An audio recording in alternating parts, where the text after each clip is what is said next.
தேர்தல் வெற்றி முதல்வரை சந்தித்த வந்திருக்காரு, முதலமைச்சராக வந்திருக்காரு. ஏற்கனவே வந்து ஒரு போட்டியிடும் போது வந்தார். இப்போ திருச்சி கிழக்கு தொகுதி காலியாக இருக்கு. இந்த நேரத்தில் நன்றி சொல்ல வந்திருக்காரு. எப்படி பார்க்குறீங்க?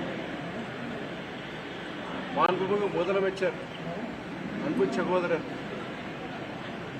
திரு ஜோசப் விஜய் அவர்கள் முதலமைச்சர் பொறுப்பேற்ற பிறகு முதல் முறையாக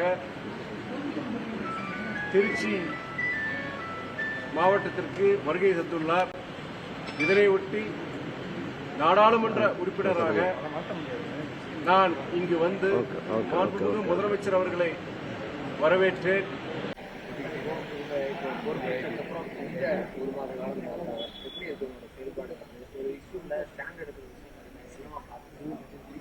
இந்த கேள்வி வந்து தொடர்ந்து அவங்க புதிய அரசாங்கம் பொறுப்பேற்று 24 மணி நேரம் கூட ஆகவில்லை.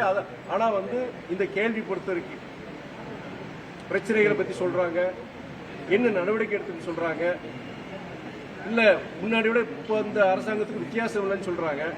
நான் எல்லா பத்திரிகையாளர் சந்திப்புலையும் நான் முதல்ல என்ன சொல்லிட்டு இருக்கேன்னா, புதிய அரசாங்கம் பொறுப்பேற்று அதிகாரிகள் மாற்றம். இப்போ நம்முடைய திருச்சியினுடைய மாநகராட்சி ஆணையராக இருக்கட்டும், மாவட்ட ஆட்சியராக இருக்கட்டும், அதே இப்பதான் அவங்க டிரான்ஸ்பர் பண்ணிருக்கிறாங்க.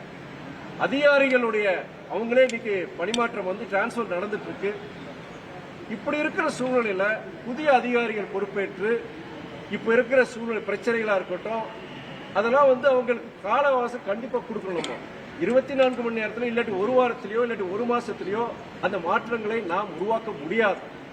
நீங்க குறைஞ்சபட்சம் 6 மாதத்திலிருந்து ஒரு வருஷம் நீங்க கொடுத்தாதான் இந்த புதிய அரசாங்கத்தினால அந்த மாற்றங்களை உருவாக்க முடியுங்கிறது என்னுடைய கருத்து.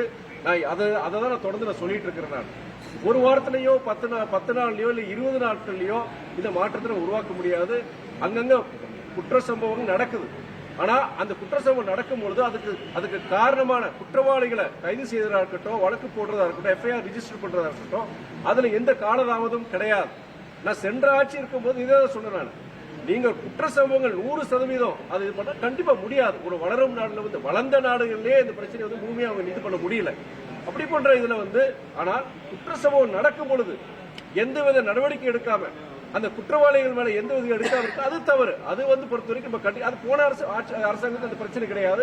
இப்போ இந்த ஆட்சியையும் பொறுத்த வரைக்குமே அதுக்கான அந்த மாதிரி பிரச்சனை கிடையாது. நீங்க கோயம்புத்தூர் நடந்த சூலூர் நடந்த பிரச்சனையா இருக்கட்டும், இல்ல இங்க புதுக்கோட்டை மாவட்டத்தில் பிரச்சனையா இருக்கட்டும், அந்த பிரச்சனை சார்ந்த நபர்கள் அவங்க கைது செஞ்சிருக்கிறாங்க. குண்டாஸ் வழக்கு அவங்க மேல போட்டிருக்கிறாங்க, கடுமையான நடவடிக்கை எடுத்திருக்கிறாங்க.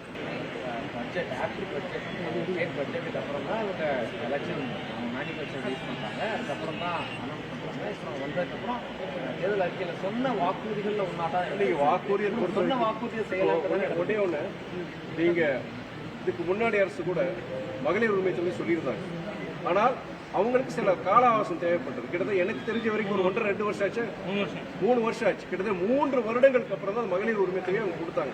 அதை நம்ம குற்றம் சொல்ல முடியாது. ஏன்னா அன்றைய அரசு திமுக அரசுக்கு பொறுத்த வரைக்கும் இதே நிதி சுமை தான் பிரச்சனை இருந்தது, கடன் சுமை இருந்தது. அதனால என்ன 3 வருஷம் கழிச்சு அவங்க கொடுத்தாங்க. கிட்டத்தட்ட 1,30,00,000 பேருக்கு அந்த பெண்மணிகளுக்கு வந்து கொடுத்தாங்க. இப்போ இந்த அரசு பொறுத்த வரைக்கும் தேர்தல் வாக்குறுதிகள் கொடுத்திருக்கிறாங்க, மக்களுக்கு செய்வேன்னு சொல்லியிருக்கிறாங்க. அது வந்து என்னன்னா இந்த அரசாங்கம் சில வாக்குறுதிகள் அறிவிச்சிருக்கிறாங்க. அது வந்து அவங்க தேர்தல் அறிக்கைகளுக்கு அது உடன்பட்டு இல்லையே அப்படின்னு நீங்க சொல்றீங்க. நாங்களும் அதான் சொல்றோம். பட் என்னன்னா காலப்போக்கில் அதை நிறைவேற்றணுங்கிறத என்னுடைய கருத்து.